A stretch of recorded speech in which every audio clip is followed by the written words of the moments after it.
We're back on the green screen and back here with someone new, Mike Grosse. Welcome to the green screen, and welcome. Mike is our new producer. You might have noticed a new look to the show. Well, that's because Mike is imparting a new look. He's a new producer in town, and glad to have you on the green screen. Oh, I'm glad to be here, and I don't want to think of it as a new look. I'm just improving on what you've already done, which is great in the first season. Yeah, well, I mean, I think the key is to continue what we've dedicated ourselves to on the green screen is keeping this conversation about something that I think is really interesting, cool, as well as, maybe even important. I think this energy transformation that we're all going through, saving ourselves money as we do it is important, and it's exciting. And so that's why I asked you to join us. Absolutely. Not only is it exciting, it makes good TV. So tell me about what's, we've talked about it, but we haven't talked about it here in front of the camera. What's your background? What brings you here as a producer? I have a pretty varied background, but I like to think of myself as starting out as a print reporter. I spent a summer down in Gloucester, Massachusetts as a city reporter for the Gloucester Daily Times, and really learned a lot about telling a story and being part of a community. And being part of a community, you get to notice things that are happening that you don't necessarily notice just kind of, driving through the community or just going about your daily lives. And I really loved being able to see those things and kind of put them out there for people to enjoy and to appreciate. And I think that's exactly what's happening right now in our own backyards in terms of green energy and the sustainability movement. It's really gaining a lot of ground in terms of people really warming up to this idea that, hey, this isn't a fringe movement, this is something that's happening all around us, and it makes sense. And there are jobs out there, and it will save us money, not just today, but for years to come. Yeah, that's the thing that I find really cool. I mean, there were pioneers who really saw this stuff years ago. People who said, this stuff makes sense. But interesting thing about pioneers is I heard a discussion a few years ago, pioneers don't need anybody else to tell them that it's a smart idea.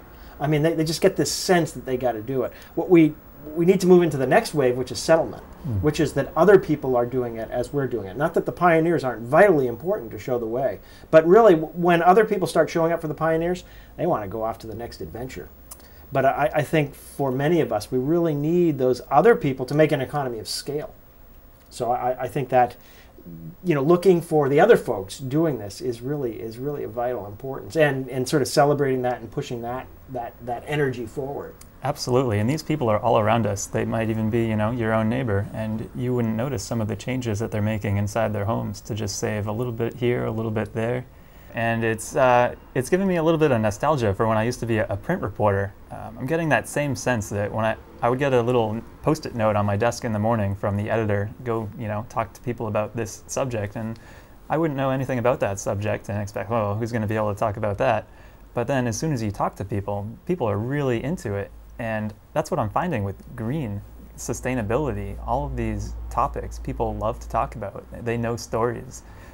And traditionally, I think a lot of people have seen it as sort of the liberal sector that sort of led the way and these, but that's not true. I mean, conservatives, it doesn't cut, it cuts across political boundaries, just doing something that's cool and saves yourself money. Absolutely. It just makes sense to do these things.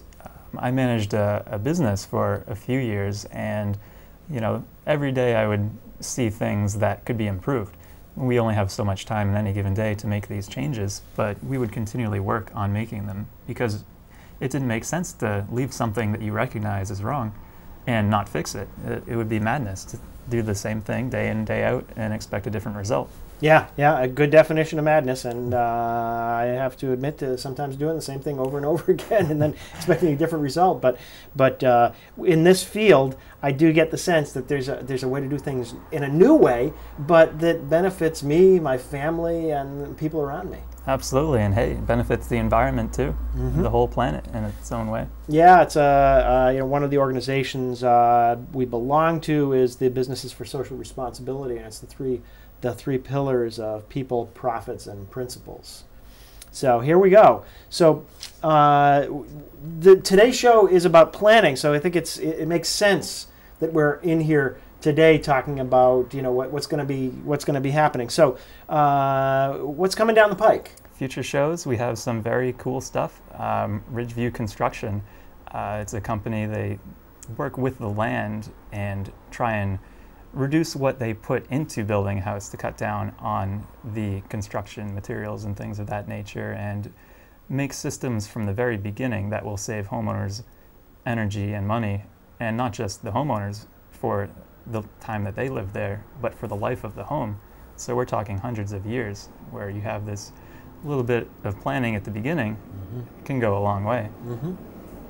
I think the next segment is a good indication of where I'd like to take this show and build on what you've already done, which is great. And one of the big movements that's happening now is that businesses are adopting these practices that people have been refining in their homes for years, and they're kind of warming up to it, saying this is a good business idea, this is a good business decision that will save us money and streamline our operations for years to come. So I went down to it was the Green Alliance Cookout, one of their many great events, and it was held at the Volkswagen dealership over in Greenland. They had just installed a gigantic solar array on one of their roofs. It's going to cost or cut down about 10% of their energy use for the next 30 years. So I thought that was a pretty neat story and went to check it out. Great. Well, let's take a look at it.